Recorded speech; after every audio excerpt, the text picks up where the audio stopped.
How is everyone today in this video? As you guys can tell by the title of it, I'll be discussing and reviewing the HBO documentary that aired last week on Andre the Giant. Of course, this was a highly anticipated documentary for most people, I feel like, over the last year. I know Bill Simmons has been trying to do this documentary for a long time now, and finally, came to fruition. And it aired last week after SmackDown Live on HBO. And of course, this video I'm going to be discussing it, reviewing it, and giving my thoughts on it. So without wasting any time, let's go ahead and jump right into the video with my overall thoughts on the documentary itself. I thought it was very well done. I thought it was a great documentary here from HBO. I think they definitely delivered big time. I thought it was very, informational. Personally myself, I don't know that much about Andre the Giant.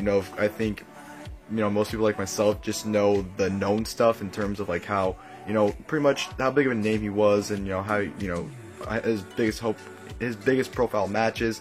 Basically, the basic information about Andre the Giant is what I knew. So honestly, I really didn't know much about him besides the basic information.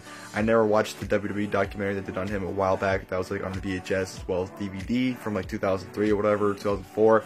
I never watched that. So honestly, going into this documentary, a lot of this information was very new to me and it was very informative. So I definitely thought, in the aspect of learning more about Andre the Giant, it definitely taught me more about him than what I've already knew about him.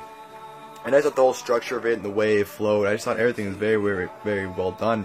Especially the ending with, them talking about WrestleMania 3. I thought that piece on it was definitely fantastic. Probably the best portion of the documentary, honestly, was the WrestleMania portion of it. So, definitely HBO knocked out the park. And, for anyone, any wrestling fan, particularly, need to check this documentary out, because I definitely feel like, anyone could watch it and definitely be intrigued and learn about Andre the Giant from it. So, definitely gets a recommendation for me.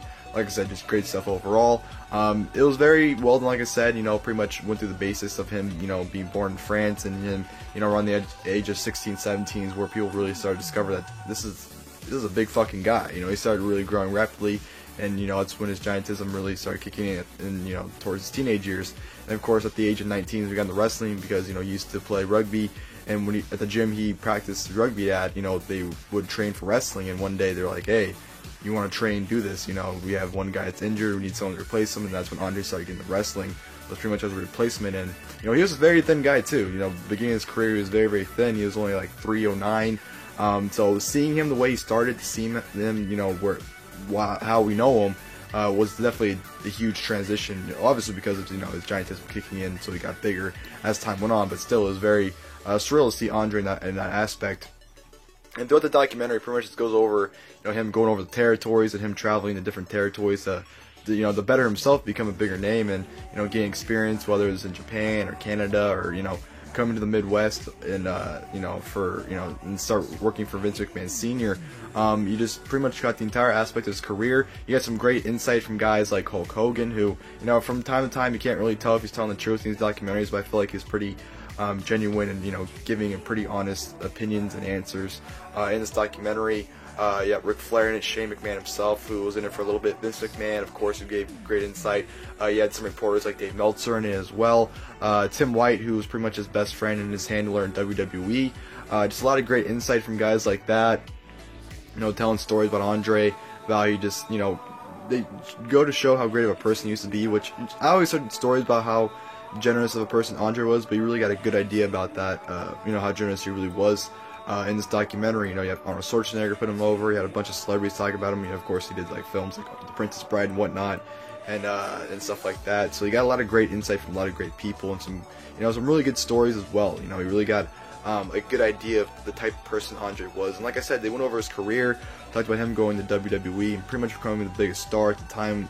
Of course, the Hulk Hogan era started, and of course when the Hulk Hogan era started, that's when Andre pretty much just, fell off wrestling for a little bit. That's where his back and, he really started getting the pain at that time, so it was really hard for him to even do anything. And of course, that's why the match at WrestleMania 3, he didn't really do much, because he physically couldn't do much. And the piece in the WrestleMania 3, I thought was fantastic. I thought you had, great stories from, from Hogan, from Vince, just the mystery that, Hogan just did not know what Andre's going to do, and, Andre just ribbing Hogan, pretty much saying that, he'll do the right thing, and, Hogan didn't know what the fuck that was, because he didn't know if Andre was going to change his mind or whatnot.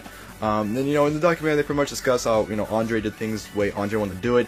If he didn't like you, he pretty much put your ass in check, like with Randy Savage, with Iron Sheik. He didn't like them, so in the ring, he put their asses in check, and, just stuff like that. And you got a lot of great intel on Andre, and of course, lead towards end of days where, he pretty much passed away in January of '93, and it was just, very tragic to see the way he was in his later years. You can definitely tell, he looked miserable and he looked absolutely horrible, in his later years of life. So, to see that, and, just, the fact that he moved into, he had his own home in North Carolina, which, he had his own little ranch, because that pretty much reminded him of his home in France. So you just got a lot of great stories. He had a lot of great stuff about Andre, and definitely is worth the watch. So I definitely recommend anyone checking the documentary out. Like I said, it's definitely very informative, and I felt like I learned a lot of things about him. Like I said, if you don't know too much about Andre the Giant like myself, you'll definitely learn a lot about him. Like I said, the type of person he was, just the type of worker he was as well.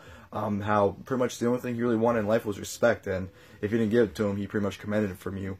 And yeah, you got a lot of great intel about Andre in here. I definitely recommend anyone checking out if you haven't already. It's about an hour and a half, so it's not too long, but you definitely get, it flies by. It didn't feel like it, dragged on. You feel like you had the right amount on pretty much every single detail and pretty much every single story in Andre. So I definitely enjoyed it, and yeah, I hope you guys enjoyed the video. If you guys did, please like below. Like I said, definitely recommend checking it out if you haven't already. And until next time, I'll see you guys later. Thank you guys for watching the video.